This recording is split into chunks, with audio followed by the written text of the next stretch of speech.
Welcome to Valuu Spotlight, a series where your host Ryan Purvis, joined with a guest, will discuss products that they use in their daily lives. Today, I had two things on my mind. Yep. One is password managers. Yep.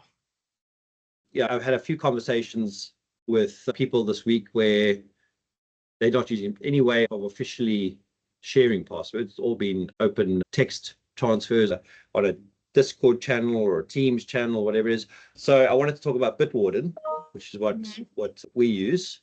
I just want to bring up a screen. But in essence, you got a couple choices when it comes to password management. You can use a third-party password manager. Bitwarden, 1Password are probably the two to go to. And what it is it's a vault where you store the passwords that you use. Depending on what platform you're on, if you're on Apple or you're on Android, there will be a built-in password manager. I'm on an Android, so I can't really speak to the security around Android, but on Apple, it's pretty good.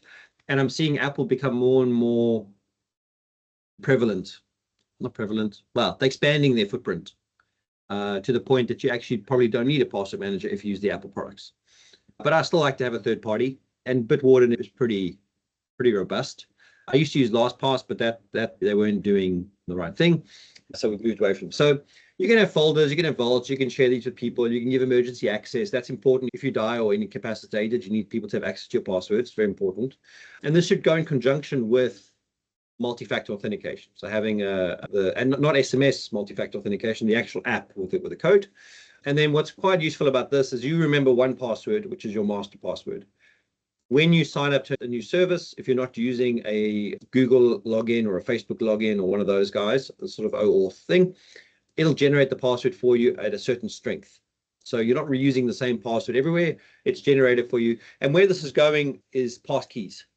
So the next level, if I go log into, I've got HubSpot open here. Let me just, well, it might ask me to log in anyway. So the passkey, you can't, maybe I can show it to you somehow. If I've got a passkey here. So you see it says autofill. So this is what it'll do. It'll fill in the details for you to log in. I'm already in a session. It's already logged me in.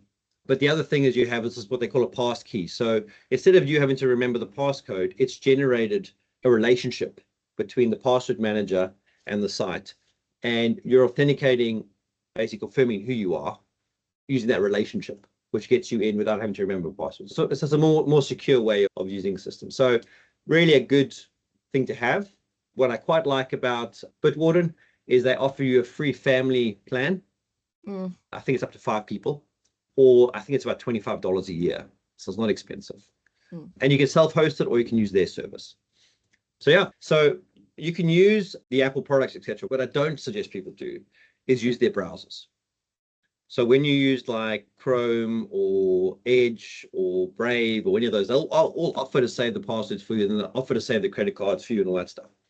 I don't suggest using that. I suggest using a third-party password management service like Bitwarden because I just don't trust the browsers.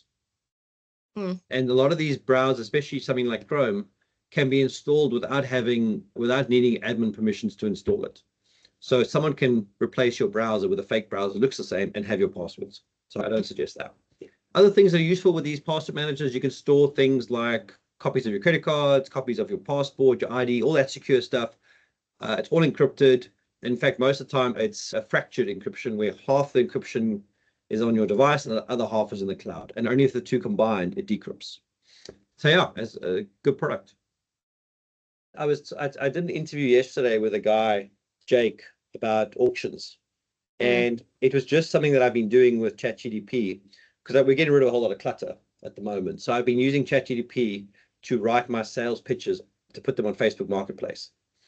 And it's been quite interesting because you just take the pictures of the item and you say to ChatGPT, you're an expert in selling stuff on website marketplaces, sell this item to me. And then it writes a sales pitch for you. And it's freaking good. I mean, I've given no information. I mean, it's got pictures of the item and it knows exactly what the item is, what model. It goes and figures out. Oh, and part of the prompt is to say, give me the best price based on your research for this item. And it's been pretty good because the one item that I'm selling, I did some research, I phoned around and I got a price. And when I did it with ChatGPT, it got the same price. Very good then. So it's amazing. Yeah. So if Yeah. anyone's thinking about doing that, and the other thing I did, which I chatted to Jake about, is I used Chatgpt to do my astrology, my numerology predictions. Love. Yeah, that's so And fun. Thank you for watching. We hope you enjoyed. Make sure you subscribe to see other product reviews, founders' conversations, and podcast episodes.